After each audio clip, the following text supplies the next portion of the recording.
I'm very realistic too. Like if I make you that win and then you have that win on your site and it's still making that money 3 months later and I haven't done anything else, you're going to be like, hey, what's going on? It's our mentality is, what have you done for me lately? And so we want to constantly be bringing new ideas, looking at the data and doing that. So we don't sign people up to a long-term contract. We want to be a revenue source, not a expense.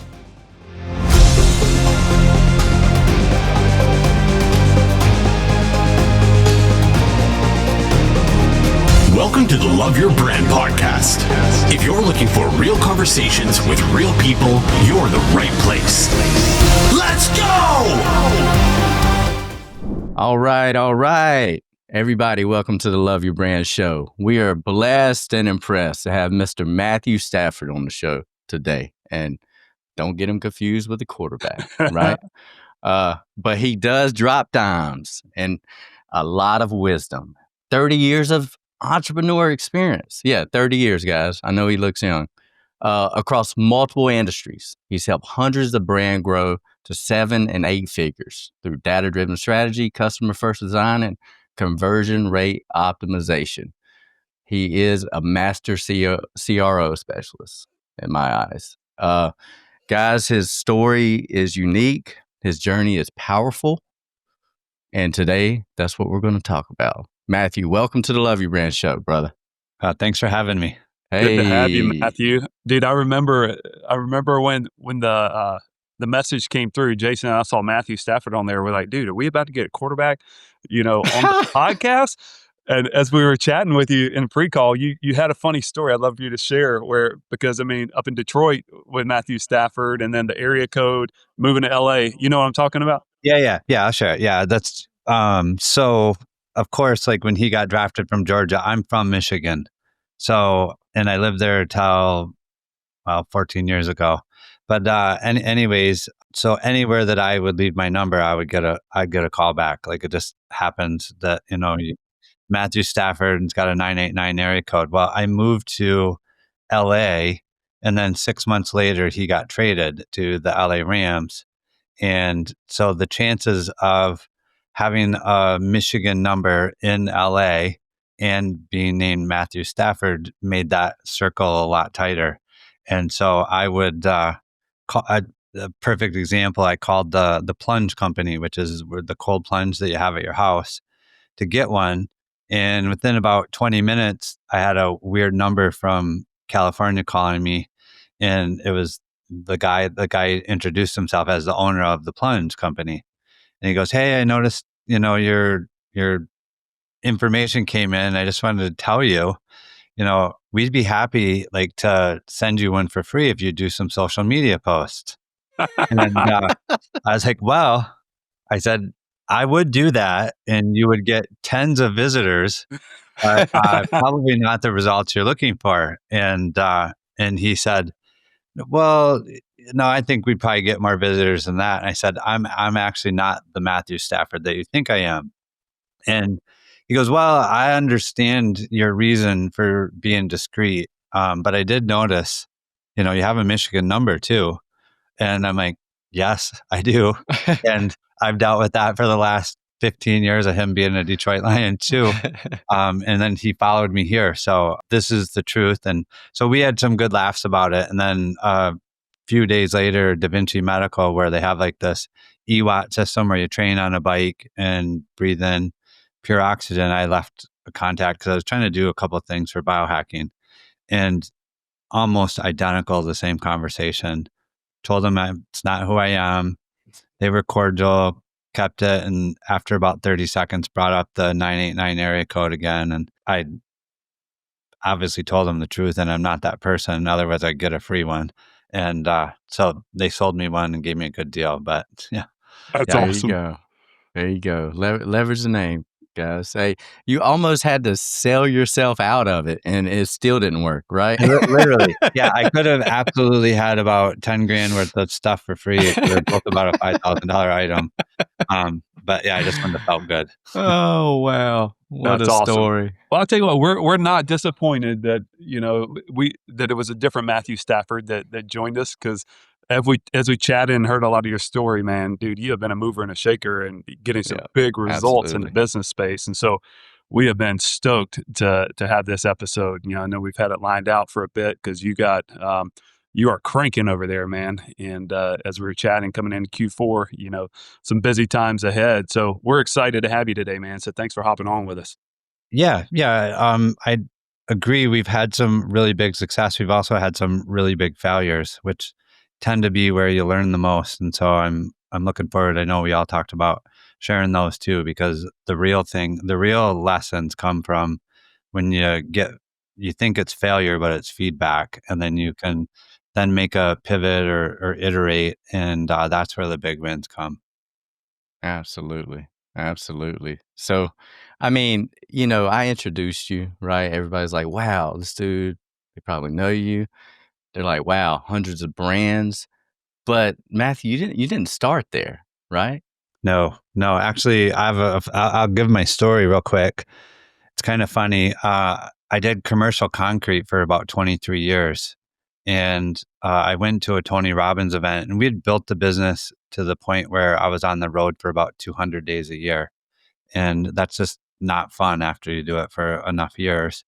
And so I went to a Tony Robbins event, and he made a promo for a program called Money Masters.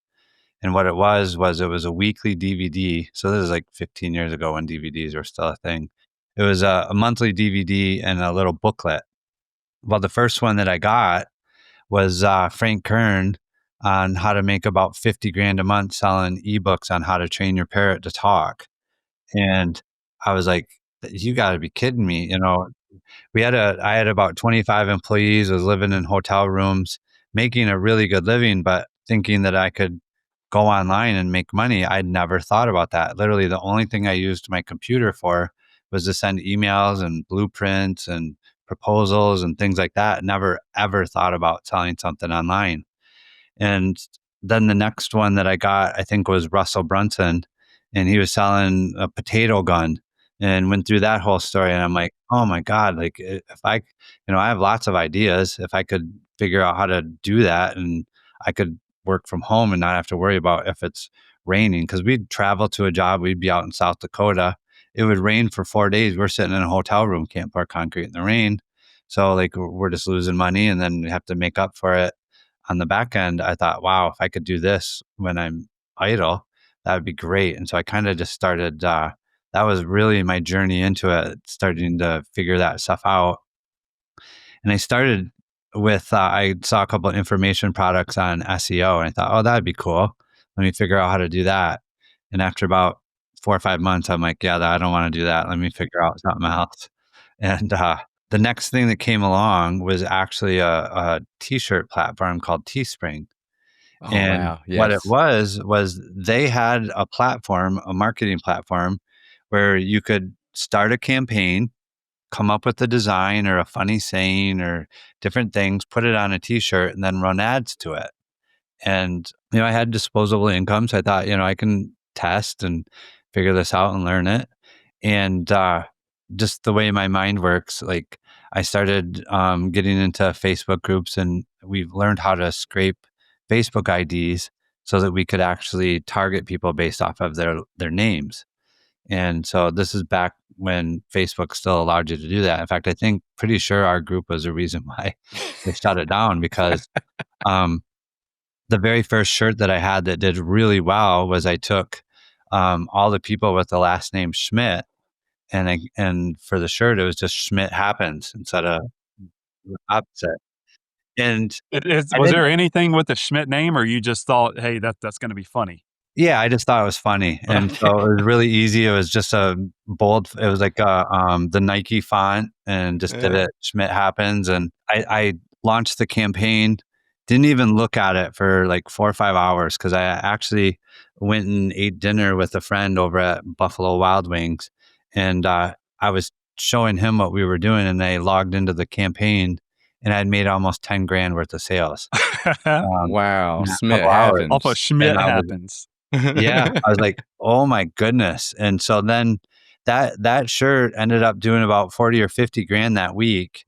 And I started thinking, like, man, how do you scale something like that? Because back then we would just say, okay, everybody with the last name Schmidt in the United States.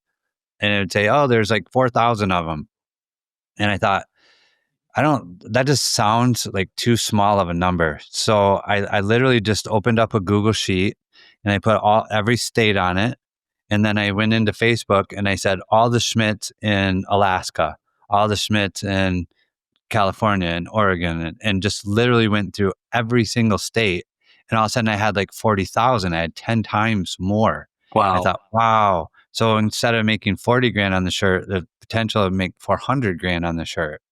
And so I started campaigns doing it that way, and we grouped all the audiences. That shirt ended up doing a couple $100,000. I'm like, okay, I'm going to set a goal in the next 5 years to have my concrete business sold. And I had 2 brick and mortar salons at the time, to be 100% online and have all this stuff gone. And so I pushed really hard in the t-shirts for about 3 years. In fact, I invited 5 people that I had met on Facebook into this little group. And I said, I think a rising tide raises all ships. So there were 2 business owners and 4 people had jobs. And within 30 days, the 4 people that had jobs had made more than they had made the entire year. And so they all quit their job. And the 6 of us kind of did it basically full time. And over the next 3.5 years, we sold about $15 million worth of t-shirts. Dude. And Man, yeah, it changed our lives. the Teespring revolution. I remember it.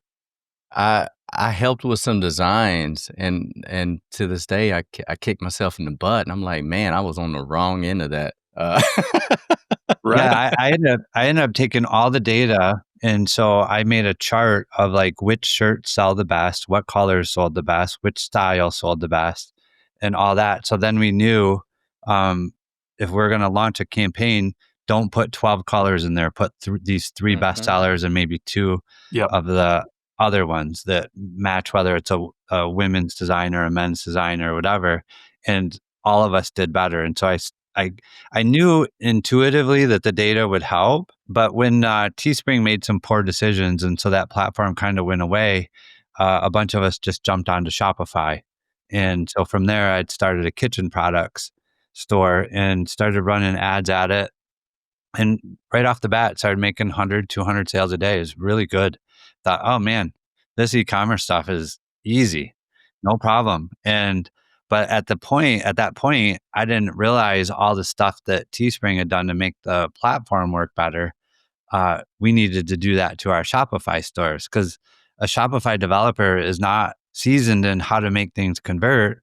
A Shopify store is really in reality, it's just an online store catalog. And we know how well catalogs convert. They don't convert that well. So people were building these stores, and me included, adding upsells and all these other things, these widgets that people were developing for them, and didn't realize it was killing the conversions until we started not making money. And at this point, we had sold well enough for a while that we had ordered about $270,000 worth of kitchen slicers from China and had them in a warehouse in the back room. And we were going from profitable one day to break even another day to losing $400 or $500 a day. And I'm like, this is going to be bad. I got $250,000 worth of inventory I got to sell, and I'm struggling. And there was a guy, he's still a friend of mine. He's still online. He was selling a course. I'll do 6 phone calls with you, teach you how to use Google Analytics in order to make conversions work better.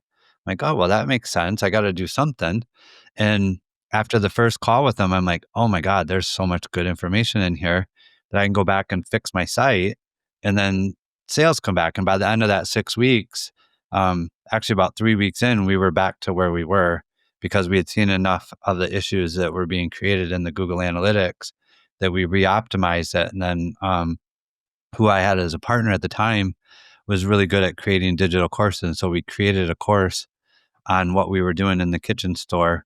And that ended the store really fast, because back then you tell people what's working, all of a sudden they copy everything and it was gone. So we made enough on that to pay for the inventory and do okay. But the truth of the matter was, then I learned the other thing. Okay, be very strategic about what you share. And otherwise, people are just going to rip you off. They'll just take it instead of use it and make a better idea. And so I didn't like that. Even in the concrete business, when we had laser screeds and riding trowels, and there would be big plazas next to each other building at the same time. And we would share our equipment with the other contractors. If something broke, like, you don't get a do-over in concrete. So we were like, yeah, hey, come over, use our tools if you need some. And they would always let us do the same once we had made that offer. And I did the same thing with the t-shirts. I invited a couple of people into the group. We all made a lot of money. And so it was really hard for me to wrap my head around, you can't share or it's going to hurt you. And so by basically kind of switching gears and helping people optimize, I could share all of the very best things I was doing and participate in the upside, and I could share it with everybody. And so that kind of just really became, I loved it. And that's really how BGS, my business partner, started teaching what I was doing with these clients that I was working with. And we created this platform where we've hundreds of stores. We've had over 100 of them hit the $1 million mark. We've had like 30 of them hit the $10 million mark, and a couple that are over 100 million. So, Matthew, that's incredible. I have a question going back to the t-shirt real quick. So when you switched to the kitchen niche and you had inventory, and then, you started having challenges with that, when you were doing the shirts, were you printing large quantities? Did you have inventory, or was it print on demand? yeah. So the way that their process worked was you would create a campaign, which you put the design on a shirt, and you could say, oh, I want to run this campaign for 2 weeks, or I want to run it for a week, or I want to run it for 3 days. You could do it however period you wanted. What we realized was when the campaign was too long, people didn't want to wait for the product, so they wouldn't convert. You'd send a lot of people there, and then they would leave. Or a bunch of people would buy it and then go, oh, I didn't realize I wasn't going to get it for 2 weeks. I'll just cancel my order. And so you had to learn what the sweet spot was of that people would give you their money and then wait for the campaign to close. And then when it would close, they would print all those and ship them and fulfill them. Got And it. so Okay. you didn't have any waste, and that's how they did it. So that leads me into my follow-up question is, what made you choose the e-commerce route that way versus like Amazon, which now with fulfillment, is so fast and is such a platform, that has so many eyes on it daily. Why choose the route you went? Yeah. So 12 years ago when we did this, Amazon had just went through one of their, I don't know I'm trying to think of a nice way to say it, but they basically screwed all their people that were on their platform. When you would get on Amazon and you would create a winning product, they would go to your supplier, or they would send you a notice and say, hey, somebody said you're selling knockoffs. We need your supplier. We need to know what you're paying, all this other stuff. And then they would go to the supplier and they would buy out all their product for the next 12 months and literally shut your listing down. And then they would sell it on Amazon as their own. Whoa. And they had done that to a whole bunch of people. My partner being one of them, he had like a gun site, and they had literally done that to him. He was making 130, 140 grand a month. And then overnight they shut it off. They literally went to his supplier, bought all of them, and made it an Amazon listing. And so they've done that 3 or 4 times. And we thought, like, part of the reason why we got off at Teespring too was we wanted our data. So we're creating hundreds of thousands of customers, and they owned all that data.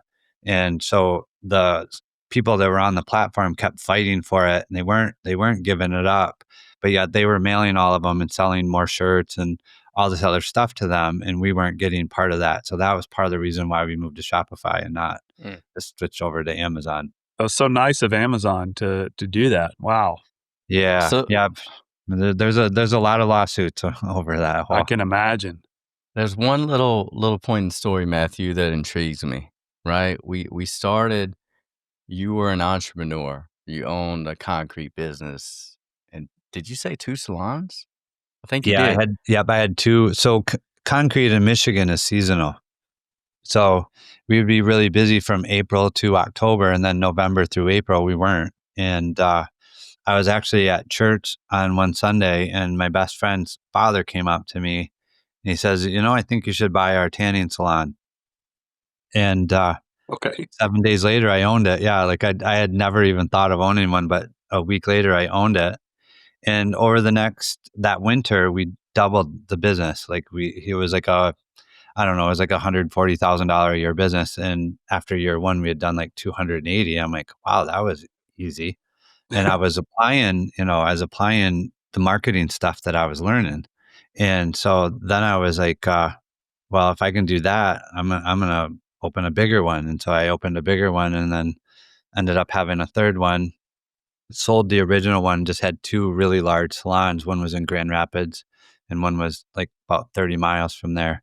And so, yeah, I had the brick and mortar business and the concrete business. So prior to that, Matthew, what did you do? Were you in corporate? Did you have a regular job, or have you always just had that entrepreneur spirit? Yeah, so I had jobs all the way until I graduated. And when I graduated, I bought the business of the guy that I was working for on a land contract. He wanted to switch fields, and I had worked for him for 2 years, and he offered me to, basically owner financing. I borrowed like $500 from my brother, $1,000 from my brother, and said I'll give you back 2,000 in a year. And I paid him back in 60 days, and then that was just I was off to the races. And I'll give you a couple lessons. I'm going to jump ahead for a minute, and then I'll go back to that. About 2 years ago, I was at a mastermind meeting, and for years, a lot of people, because of the data and analytics and the stuff that we help people do, it always felt good because I had a lot of people go, "Man, you're really smart. Like you're one of the smartest people I ever met." And so I kind of like latched onto that because it felt good that people recognize that. And so I always said, I'm really smart and I'm a hard worker. And the my mentor challenged me. He goes, "There's a lot of people that are really smart that aren't doing well, and there's a lot of people that are really smart that are doing way better than you are." He goes, what would be available to you if you stopped saying that you're really smart?" And I'm like, ooh, yeah, I would be open-minded and I would be a lot more curious about looking at what other people are doing and figure things out instead of me having to figure it out myself. I could see how other people are winning. And so the last couple of years has been really, really eye-opening from that aspect. I wish I would have known that lesson back then. And I think that my results would be even better. Mm, mm. That's Interesting. it. Be coachable, right? Yeah. Be open. Yeah. Curious. I mean, Curious. the moment you think you're really not looking for new ways. You're not Mm. looking. So, I do like solving problems. So I'm always asking a lot of questions and trying to optimize. But if you remove your thought process from it and go, what if I wasn't smart? It opens up so many more perspectives that you get a more complete picture. You're so analytical, and the whole psychology interest, right? Yeah. And behavior studies and Yeah. and customers about why they don't buy. The history intrigued me. It was like concrete, salon, t-shirts. And where did that analytical mind come from? Was there some kind of passion early on, or were you doing like some sick concrete projects where I was like this mad math and this? Well, I did it in concrete too. Like so the largest pour we ever did was 97,000 square feet. And so if Ah, people don't A lot of can't concrete. fathom that, it's 1,764 yards. I remember the exact pour. And if I could do the math. I don't remember now. I think it was like 112 trucks or that we did in a Where was 12-hour that? period. Three Rivers, Michigan. It was a Walmart parking lot. So we were pouring 5 inches of concrete, and the owners came out. Literally, the concrete plant. They're like, they thought they were doing a footing pour because we were unloading the truck so fast, and we just had developed a process where they could pull up, dump it all out, and be gone in 4 minutes. It was a truck every 4 minutes for 12 hours. And so, yeah, I've always tried to optimize stuff. But I think honestly, where it comes from, and I don't know that we want to take the conversation too far this way, but I had a very traumatic childhood. And so, like, I was always trying to figure out how to be safe and how to, figure out how to make everyone happy and solve problems with the least amount of people involved as possible. And so, in certain ways, that's really served me well. In other ways, it didn't. And so, it's been a journey figuring out where it kept me safe and where it held me in a prison. Interesting. So Matthew, with your agency, I mean, y'all focus solely on e-commerce now, and really, you're all about the CRO, conversion rate optimization. And when we had our pre-call, you had mentioned, a big insight we took away from that was how most e-commerce sites only convert about 2% of traffic. And for you specifically, which I'd like you to comment on, is, you took a shift of, instead of buying more traffic, to convert your current existing traffic. And so that gives you like that potential to double your business without increasing ad spend. So if you can comment on like, where did you come up with that approach? Because everywhere you turn in the marketing space, it's just buy more traffic, spend more money on ads, more. And you're like, no, let's just shift it. Yeah, it actually came from that guy that was going through our Google Analytics. So I was saying, I was looking at Facebook. Oh, I sent 1,000 visitors and I made this many sales and had this much money. And I was like, wow, like the math's not penciling out what's going on, or it's not converting high. Well, we looked at our analytics, and because I had added all those things to my site, we had like a 70% bounce rate. So then I was like, I actually looked at it and I was like, okay, so I didn't actually send 1,000 visitors. I only had 300 people look at it. And this is what my sales were. And this is how many people. If I can fix that bounce rate, if I can drop that bounce rate by 10%, I can double my profit. And so then I was like, oh, so I don't really have a traffic problem. I have a conversion problem. If I can fix the things on my website so that people actually see it, then I have enough data that I can optimize it. Then I can make sales.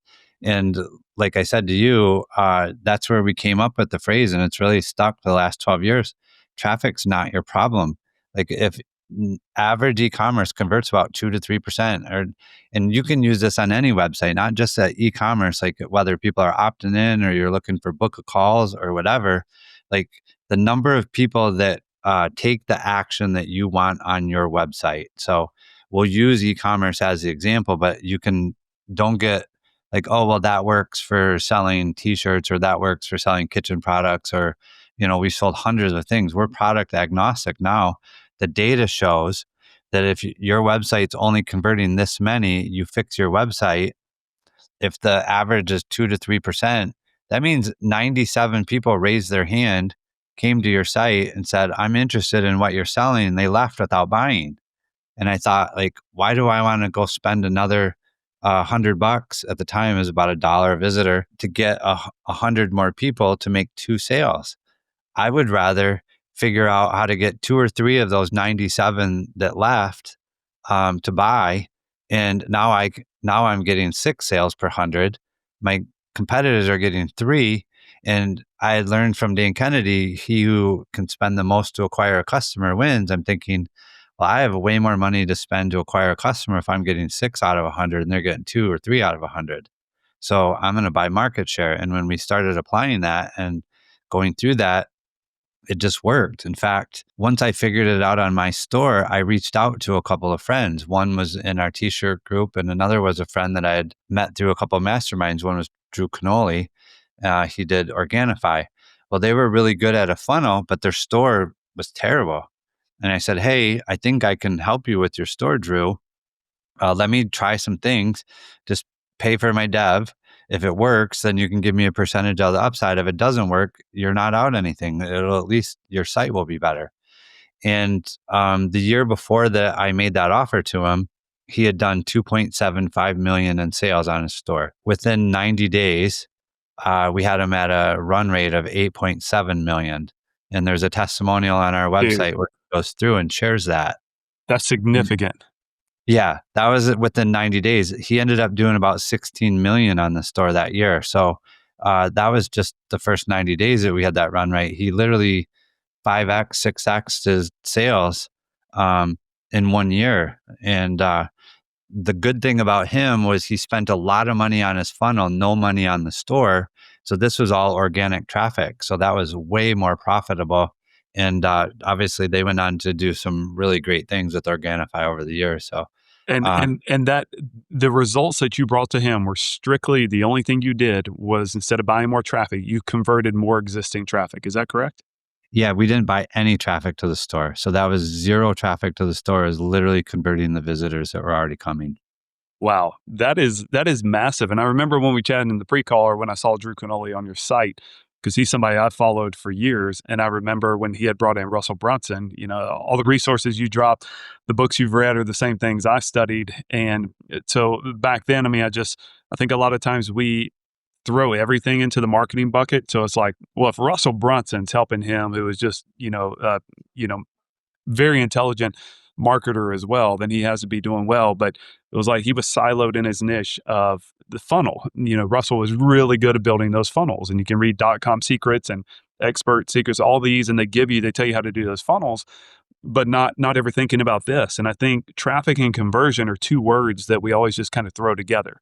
You need more traffic in order to get more conversion. And that's kind of, not that we've been brainwashed, but that's what I've heard for so many years, is just spend more, throw more, do more ads, and you will eventually get more conversion. And Matthew, you had mentioned something I want you to comment on, which was super powerful when we chatted earlier. You had mentioned asking your customers after they become customers, hey, what is one thing that almost made you not move forward with us or purchase? Can you comment about that? Yeah, 100%. That is literally the number one best thing that we've ever done. So we've run hundreds of split tests, and we analyze, thousands of stores and their data. And I will tell you that even over the last 4 or 5 years, probably 6 of our 10 biggest wins have come from that one thing. And so what we do is on the thank you page or the opt-in page after they do that, what was one thing that almost prevented you from opting in, or what was one thing that prevented you um, from buying?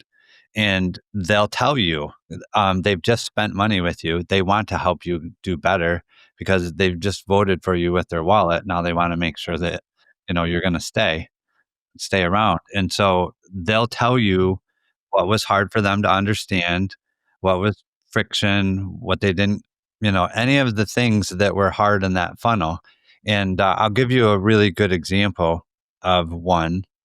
I have a friend who sells golf training, and it's a digital product. Well, they were running a VSL, and they said, "Hey, do you think you could help us?" And I'm like, "Yeah." First thing I did was put on the thank you page, what's one thing that almost made you not buy, from all of the people that just bought? Well, in 7 days, we got 460 responses, and like 427 of them were the videos too long. Well, the first thing the owner did was, nope, nope, none of this data matters. Like, it doesn't matter that they said that. We've tried shorter videos. Conversions always go down, dot, dot, dot. They need to hear the whole video. Otherwise, it doesn't convert as good. And so I'm like, okay, fair enough. Let me think about it. And about 30 minutes later, I had a good idea, and I texted him back. I said, hey, how many videos do you watch on 1x speed? He goes, what do you mean? I said, when you watch YouTube or videos, do you watch them on 1x or you watch them on 1.25 or 1.5? He goes, oh yeah, I speed up all my videos. I'm like, what do you think we try that on your VSL? Give them the option to watch it at 1.25 or 1.5. He goes, yeah, let's do that. And so we did. Right on the VSL, we put like a arrow and a thing where they could adjust the speed. 10% lift. They do about 60 million with that VSL. And so it was a 10% lift. It was a $6 million win for them by asking, what's the one thing that almost made you not buy? That's awesome. That's awesome. Now, that's so relatable. A lot of these larger brands, they've been through the process, Matthew, and we talk about, they've got traffic. Don't get any traffic. But let's assume we've got, companies still getting to that level, which there's a lot of them. Let's face it, right? They're in the grind, they're getting traffic. And let's face it, the quality of the traffic, it takes time to hone in on, right? Or they adjust their ICP slightly and, 40% of their traffic just suddenly becomes irrelevant. So then you've got to get more traffic, right? Either through organic or paid. Now, with the companies that you're dealing with, usually you don't run into that issue, right? We have both. We have both. Yeah, there's certainly ones. We always tell them the more eyeballs we have, the faster we get the data that we need to fix it. But over the last 10, 12 years, we worked on so many. We have a list of best practices that we can go through and make a healthy amount of changes to a site with no data, knowing that it's going to help it convert better. So I would say, part of the reason why I think what we do is really good, because it's not based off of the latest trick or the latest ad strategy or whatever. To us, we really look at buyer psychology, because the one thing that's consistent is it's a person looking at the website, and your website is your conversation with them. So if your website doesn't convert very well or doesn't have a good conversation, they're not going to convert. And we need enough people to convert in order for us to then go, okay, this is the process that they're taking. How do we get more people to take that process? And I would say 90% of business owners would do a lot better right off the bat by removing a ton of stuff from their website. People think that more is better. If they like this design, if I offer it in 12 colors, I'm going to make more sales than if I offer it in 4. Well, I've had that conversation with 100, like at least 100 store owners by now. And they fight and they fight and they fight. And then finally they let us test it. We'll drop it from 12 colors to 4, and they double their conversions. And they're Wow. like, just don't understand. I'm like, well, there's paradox of choice. If I go there and there's 12 colors and I like 3 of them, I'm going to come back later when I can make a decision. And that's what a lot of people do. So they actually lose a whole bunch of sales by having too much, or they run their own customer service for the first 6 months of the business. And every time someone has a problem, they think everybody has that problem. So they go fix it on the website. And what they do is they take the 80% of poor customers and they create that journey for the 20% that do 80% of the sales. And now it's like a confusing mess. And it's like, no, like 80% of this the people are not using. They're not even going to look at it. And you're just making it way harder than it should be. So let's just remove all of that. Like I would say, the biggest wins that we get in the first 90 days is literally just taking stuff off the site that's not being used.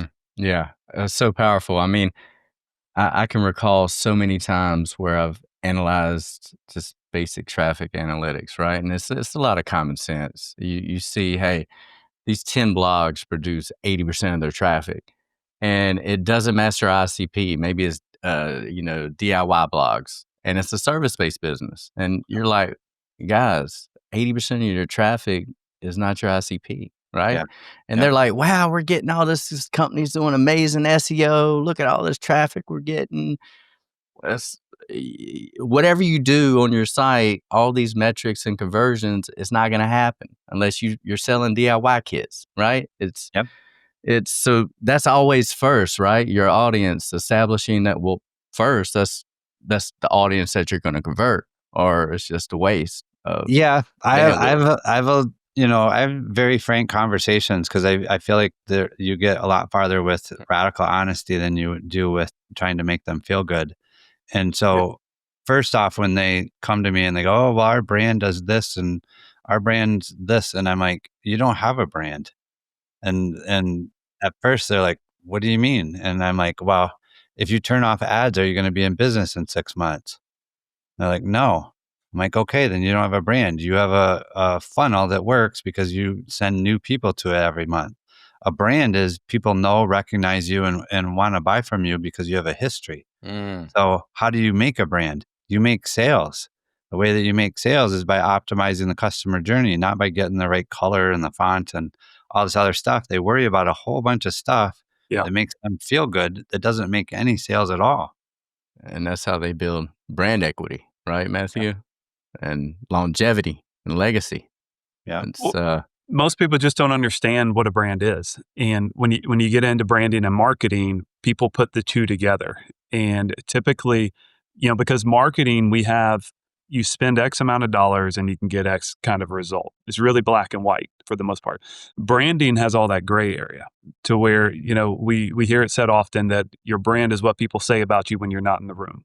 And so you can list off brands. If I say Nike, you immediately feel emotion around it. If I mention Red Bull, you feel emotion around it. And you take these examples, you go on Red Bull's social media, you don't see the product at all.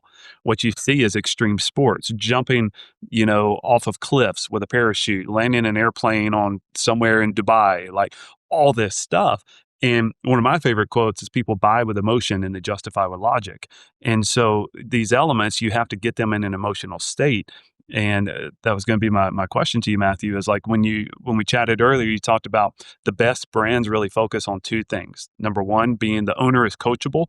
And number two, they treat customer service like it's their mom or someone that they really like a family member, which I think is super powerful.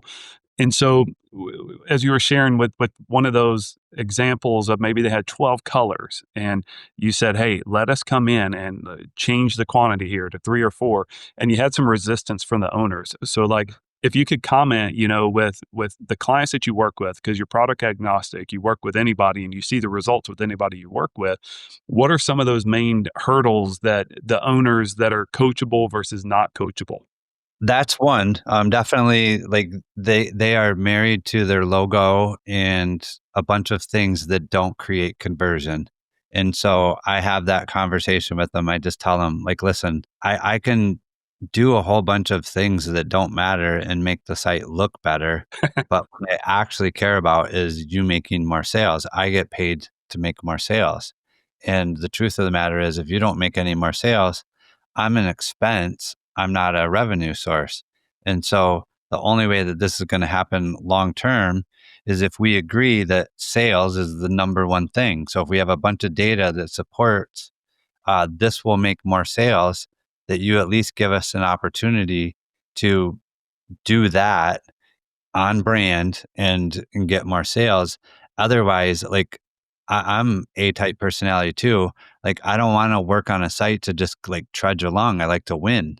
And so the only way that I can measure if I'm winning is if I'm making you more sales and we're generating more revenue. So let's just agree that there's going to be some things that we will not agree on and that we're at least going to try and test things. If you tell me that you don't want to do that, no problem. You're the owner. You get the final decision. But I also, I don't run ads. Like people come to us because we win. And so like, I'll just agree to like, I'll give you some pointers. You can do them and I'll go work with someone else because, if I get you to $100,000 a month and you're good there, we can do that on autopilot. So I want somebody that wants to scale. That's really the name of our business, build, grow, scale.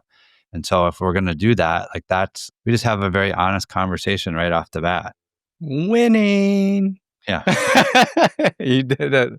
Hey, we all like to win, right? So, and authenticity. You just got to determine what their definition of success is. Because I'm not saying theirs has to be mine. But mine is we scale it and we win and we keep going for more. So the second part of that, talking about, and everybody, when I said the best brands focus on these two things: owner is coachable and they treat customer like it's their mom. That's what Matthew said. So that did not come from me. I just want to give credit where credit's due. Yeah.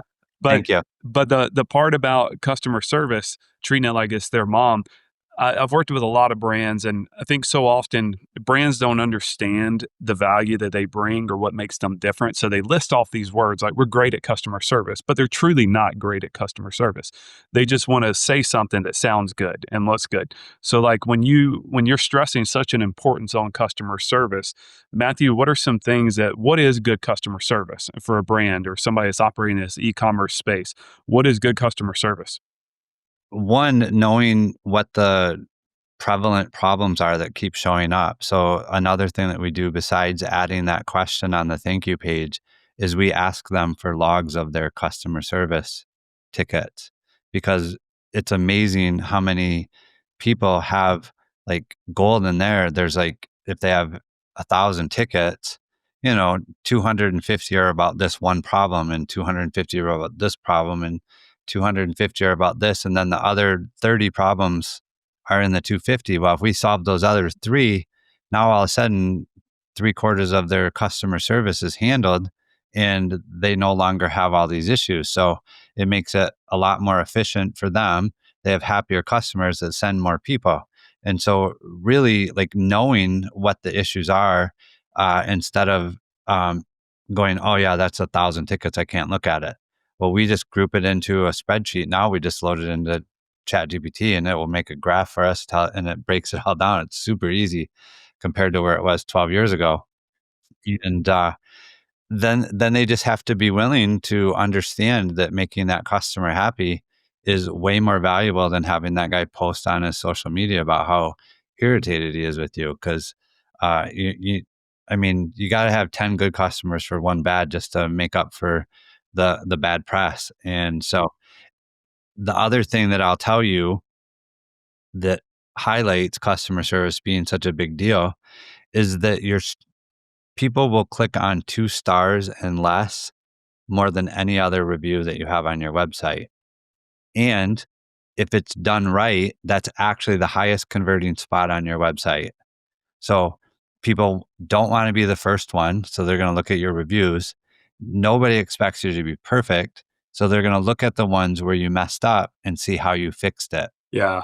So we tell people push all your reviews, not all, but like 99% of them, and make sure that you follow up and get it handled and do it right in the comments, because those actually become huge conversion metrics. Like typically, like I said, the average site conversion is 2-3%. Someone that clicks on a 2-star review that was handled well will convert over 10%. So it's like, man, with that logic, you know that people aren't expecting you to be perfect. They didn't go up, he has a 2-star review, I'm not going to buy there. For that to convert 3 times the site average, it means that people go, oh, wow, this guy's honest. He's even going to tell us when he messed up. And I'm going to see, oh, wow, he fixes it. So this is someone I can do business with. Yeah, that's awesome. That is a nugget. That's valuable. Right there. Like people freak out when they get those bad reviews, but Right. Yeah, it happens. Nurturing No it. matter what, you can do a great job and not everybody's going to be happy. But if they even see that you interacted with them and we're trying to take care of it, it doesn't matter. They will convert way higher than an average consumer. And that's a good perspective, that to remember that nobody's perfect and we're all going to expect, some challenges. I have a number of clients, number of friends that own businesses, and they pride themselves on being the only 5-star XYZ in the city, which that's nice and great. But almost when you see that, it almost makes you suspicious, If you because only have 5-star, they automatically go, oh, he's just not telling us about his mess ups. 100%. Like you're seeing, all right, they probably use some software that's bots that created these things. Yep. Because I do the same thing. If you think about when we shop on Amazon, what do? We look for a product and the product comes up. We quickly scroll through the images to see the product, and we maybe read a little description about it, the features and the benefits. But at the end of the day, we're going to the bottom of the page to see the reviews. You can see, hey, there's 371 5 stars, there's 3 1 stars, 7 2 stars. I do exactly what you just said. I go to the bottom, like, all right, I know it's a good product. I wouldn't be spending my time here if it wasn't a good product, but what happened here?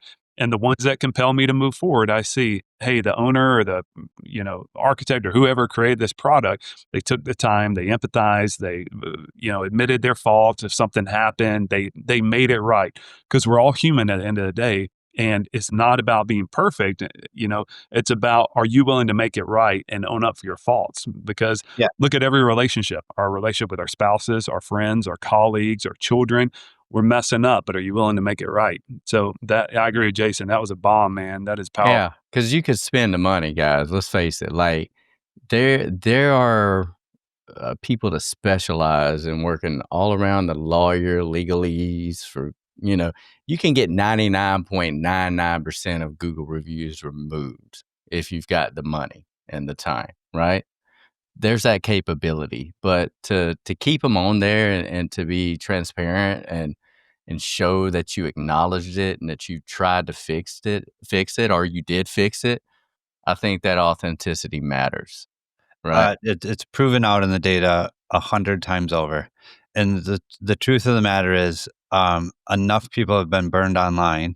We all have. We bought stuff and what we got was not what was promised, and you could never get a hold of them again. which is another thing that I have always hated about the online world is a lot of people get into it thinking that they can hide behind their computer, they can have this laptop lifestyle and not take care of anything. And the ones that do that, like they're just not around anymore. Over 12 years of doing this, like they might have made a bunch of money for a little bit, but then all of a sudden it all comes crashing down. And if I got on here and tried to tell you guys I was perfect, you wouldn't believe me. You'd be like, yeah, this is just not true. And so if you only show what's perfect, I can't even relate to you because I know I make mistakes every day.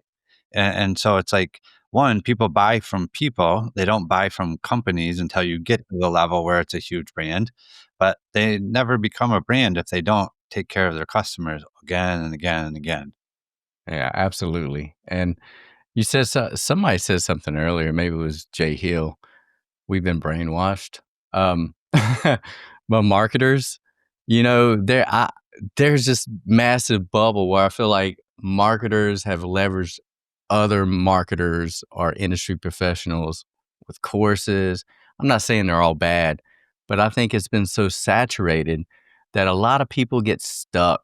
They get stuck that they've got to go and they've got to spend all this money and time, right? Like you said, chasing this dream of how can I create this brand that I can sit behind a laptop and it run by itself. I'm behind the scenes, right? And I mean, you go online, there's just so much of marketers selling to other marketers, making a gajillion dollars off of other marketers. Well, I've got the secret. Here's the perfect funnel. Here's the perfect solution. Here's the perfect thing. Here's the perfect e-com solution, right? This is the best drop shipping course, right? It take 10 hours a week. That, I just want to give people a little bit of, you know, just know that you just start taking steps, right? You don't need to continue learning. I think taking that first step is the most important. Yeah.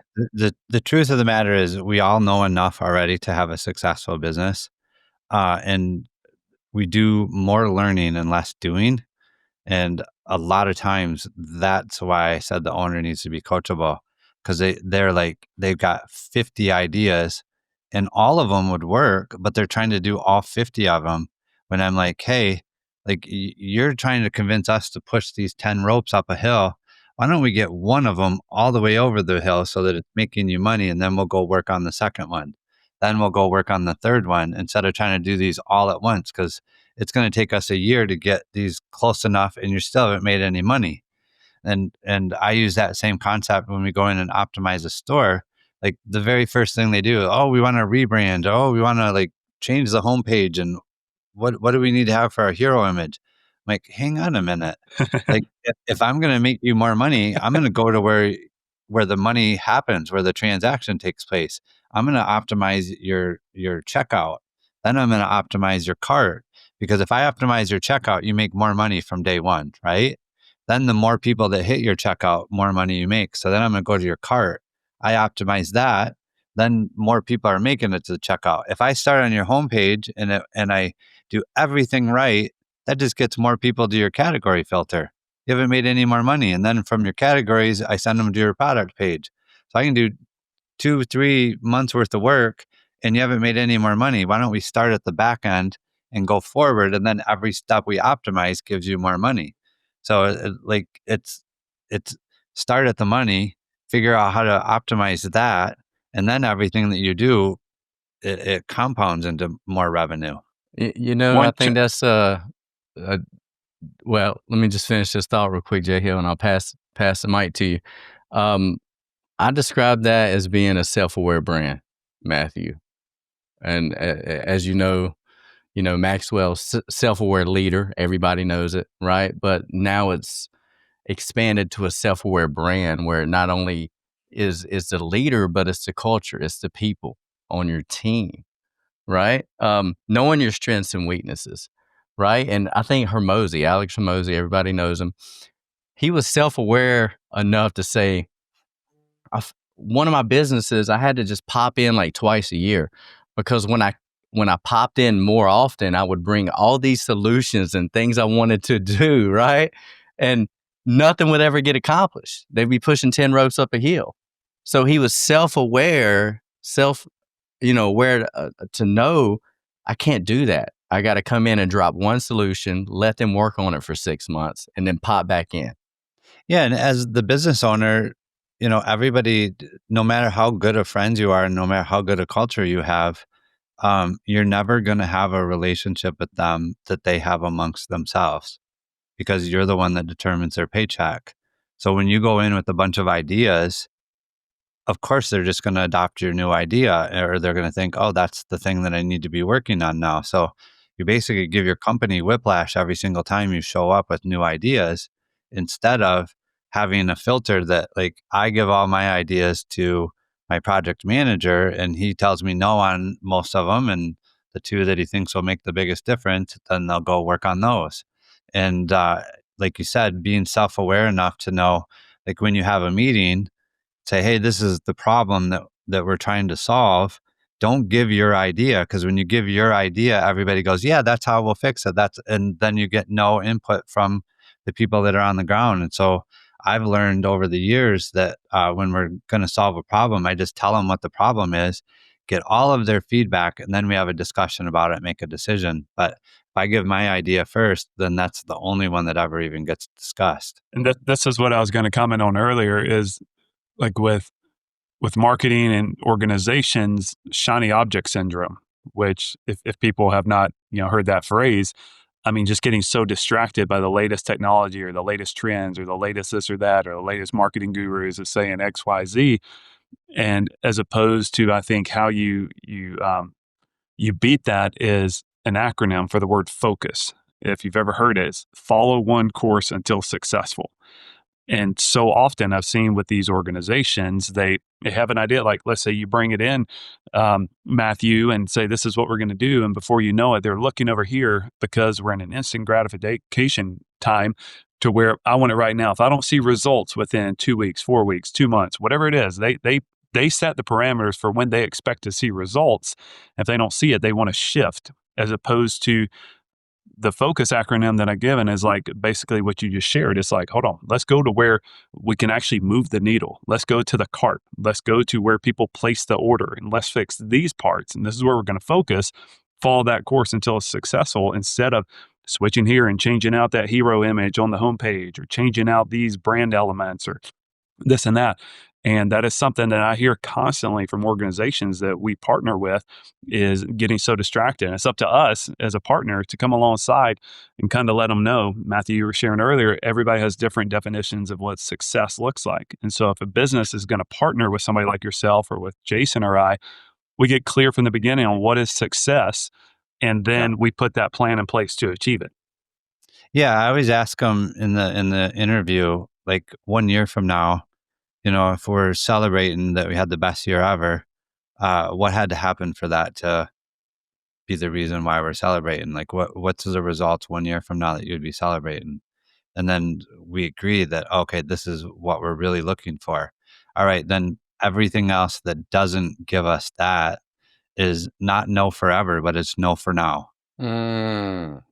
That's awesome. Yeah, and having that conversation up front, then we've also got good at, because when they start getting wins, all of a sudden they get excited, and like you said, then they have 80 things that they want us to fix. So we create our own issue, and so we just had to learn to say, okay, yep, that is actually a problem, and we need to solve it. But is that more important than what we're working on? If it is, we'll stop working on this and go over here and fix this for you. But just know, like, we're not doing both of them at the same time, because you're not going to get a world-class service. And so learning to not be a yes man, like, hey, you paid us for a reason. You would have never even came to me if you didn't have a problem. The reason why you're here is because you didn't know. So now when you're here, why would you argue with me about what my solution is? And you just have to be strong enough and firm enough to know that, like, you're doing it with their best interests at heart, and the business owner will respect that. They won't negate you for it. Man, I love it. It gives me goosebumps whenever Jay Hill, he shoots down my ideas. Like, he's like, hey, let's focus over here. Because, hey, I'm that guy, and I admit it. Like, that's a weakness is I have a lot of ideas and I get excited and I want to go and go. And And they can sometimes, all win. They just can't yeah, all win at the same time. absolutely. That's right. Absolutely. So I love it when I'm like, I put out something and someone has an idea or a solution because, I already have one. Yeah. And I'm like really fighting not to, I'm like, I want to tell you what the solution is, but I want the solution not to come from me. Right. It's like, let's go. Jason, So I wouldn't call it a weakness, because every organization needs that. You need a visionary. You need somebody that has the ideas, but you also need the person to rein it in and keep people on track. And, with Matthew has a lot of stuff where it's just data and analytics. And, numbers don't lie. You can look at things and you can prove your results and say, we've implemented this, made these changes.